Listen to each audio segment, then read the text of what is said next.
નમસ્કાર વિદ્યાર્થી મિત્રો, આજના વિડીયોની અંદર આપણે ધોરણ 9 વિષય ગુજરાતીનું તારીખ 21/1/2026ના રોજ લેવાયેલ બનાસકાંઠા જિલ્લાનું દ્વિતીય વાર્ષિક પરીક્ષા 2026 માટેના ઓરિજિનલ પેપરનું સોલ્યુશન કરવાના છીએ. તો મિત્રો ખાસ વિડીયોને અંત સુધી જરૂરથી જોજો, તમારા બીજા મિત્રોને શેર કરજો અને આવા ઉપયોગી વિડીયો માટે આપણી ચેનલને સબસ્ક્રાઈબ કરી દેજો. જે વિદ્યાર્થીઓને પેપર બાકી હોય એ પણ આ વિડીયોને જરૂરથી જોજો, કારણ કે એમના માટે પણ આ મોસ્ટ એમપી પેપર કહેવાય. તો સૌ પ્રથમ મિત્રો આપણે વિભાગ એ જોઈશું, જેમાં ગદ્ય વિભાગ તમને આપેલો હતો, જેમાં પહેલા પ્રશ્નમાં એની એક બાજુ પાત્ર છે અને એની બાજુ એની કૃતિ છે. તો પહેલું છે મૃકુંડ ઋષિ, તો એની અંદર જવાબ આવશે મિત્રો ઓપ્શન ક સખી માર્કંડી. પછી બીજું છે કમુ, તો એમાં જવાબ આવશે બ વાડી પરના વહાલા. ઓકે. પછી જુઓ ત્રીજો છે કૌંસમાં આપણે આપેલું છે કે ગાંધીજીના પિતાને ખાલી જગ્યા દરદ હતું, તો એમાં આવશે મિત્રો ભગંદર. ચોથું છે વિનોબા ભાવે કહે છે ભારતનો ખાલી જગ્યા વૈભવ અદ્વિતીય છે, તો એમાં જવાબ આવશે મિત્રો વિચાર વૈભવ. ઓકે, વિચાર આવશે. પછી તમારે એક એક વાક્યમાં જવાબ આપવાના હતા, જેમાં જુઓ પાંચમું છે પહેલાં કે બાળ મંદિરોમાં બાળકોને કઈ ટેવો પાડવામાં આવી રહી છે, તો કે અભ્યાસની ગમે તે રીતે ભણવાની ટેવો પાડવામાં આવી રહી છે. પછી માર્કંડી લેખકને શું આપતી, તો માર્કંડી લેખકને પોતે આપેલી શક્કરિયા જેવી મીઠી અને તાજગી આપતી સ્મૃતિઓ તેમજ પ્રેમળ શાંતિ આપતી હતી. પછી તમારે 3-4 વાક્યોમાં આપવાના હતા પ્રશ્નોના જવાબ જે તમે આપ્યા હશે. પછી આગળ આપણે જોઈશું વિભાગ બી, જેમાં પદ્ય વિભાગ છે, જેમાં પહેલું તમારે આપેલ છે કર્તા અને એની સામે એમનું ઉપનામ. તો પહેલું જો 11મું છે મકરંદ દવે, તો એમનું ઉપનામ શું છે, તો એમાં જવાબ આવશે સાઈ, ક આવે ને એ. પછી 12મું છે અમૃતલાલ ભટ્ટ, તો એમનું ઉપનામ થશે ઘાયલ, તો એમાં અ આવશે. પછી ખાલી જગ્યા હતી શ્રી કૃષ્ણ અને સુદામા ખાલી જગ્યા ઋષિના આશ્રમમાં ભણેલા, તો એમાં આવશે મિત્રો સાંદીપની.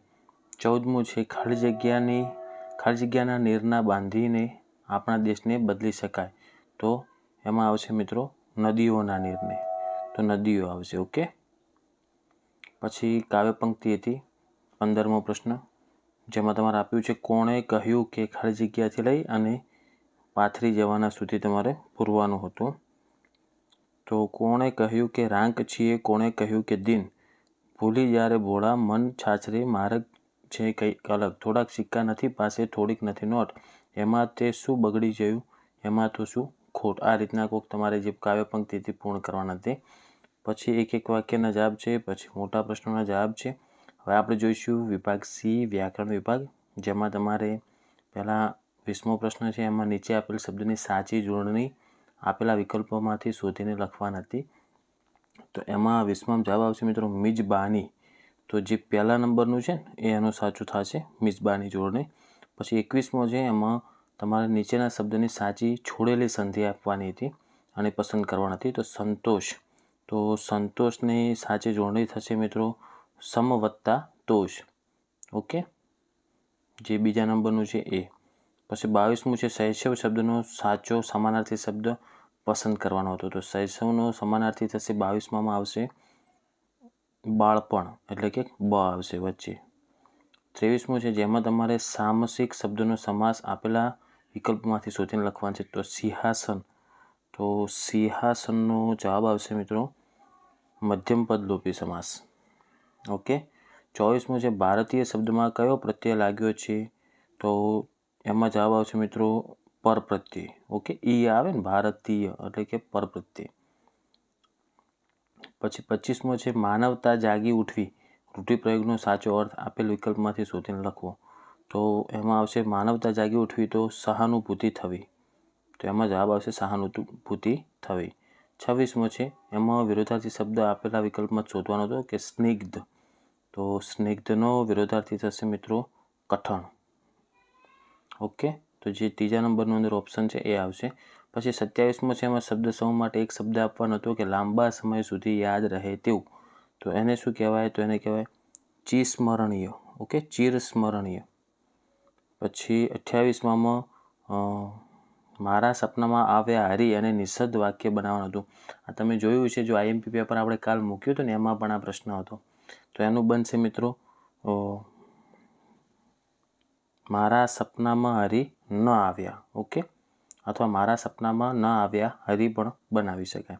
પછી 29મો છે, કૌંસમાં આપેલ સૂચના મુજબ પરિવર્તન કરવાનું હતું કે ચંદુ વડે પંખો લવાય છે. આનું કર્તરી વાક્ય બનાવવાનું હતું. તો ચંદુ પંખો લાવે છે. પછી 30મું છે, એમાંથી તમારે રવાનુકારી શબ્દ શોધી અને લખવાનો હતો. તો વાક્ય એવું આપેલ છે કે નેવામાંથી પાણી ટપટપ ટપકતું હતું. તો આપણે આનું રવાનુકારી વાક્ય બનાવવાનું. તો એમાં ટપ રવાનુકારી શબ્દ થશે. ટપ રહ્યો ને એ જ. પછી 31મું છે, ક્ષમા શબ્દનો ધ્વનિ ઘટકો છૂટા પાડીને લખવાનું હતું. તો પહેલાં એમાં મિત્રો ક આવશે, પછી સ, પછી અ, પછી મ અને પછી આ. વચ્ચે પ્લસની નિશાની આવશે. તો ક પ્લસ સ પ્લસ અ પ્લસ મ અને પ્લસ આ. તો અહીં થઈ જશે ક્ષમા. ઓકે, એમાં ક અધૂરો રહેશે અને મ પણ અધૂરો, મતલબ નીચે અલ્પવિરામ ટાઈપનું કરેલ હશે. હવે વિભાગ ડી, જે વિદ્યાર્થીઓનું પેપર બાકી છે એ ખાસ સ્ક્રીનશોટ લેજો. જેમાં તમને પહેલાં કાવ્ય પંક્તિઓ આપેલ હતી, પછી પત્રલેખન આપેલો હતો અને આગળ ગદ્યખંડ વાંચી અને નીચેના પ્રશ્નોના જવાબ લખવાના હતા. અને જો નિબંધ પૂછાયેલો છે, તો જેમાં 36મો છે, શિયાળાની સવાર, મોંઘવારી અને જીવનમાં શિસ્તનું મહત્ત્વ. તો આ થઈ ગયું મિત્રો ધોરણ 9નું વિષય ગુજરાતીનું પેપર સોલ્યુશન. તો આશા રાખું છું મિત્રો કે વિડીયો તમને ઉપયોગી બન્યો હશે. તો વિડીયોને લાઇક કરો, બીજા મિત્રોને શેર કરો અને આવા ઉપયોગી વિડીયો માટે આપણી ચેનલને સબસ્ક્રાઈબ કરી દેજો. મિત્રો હવે મળીશું આપણે નેક્સ્ટ વિડીયોમાં. Thank you so much for watching my videos. Thank you so much.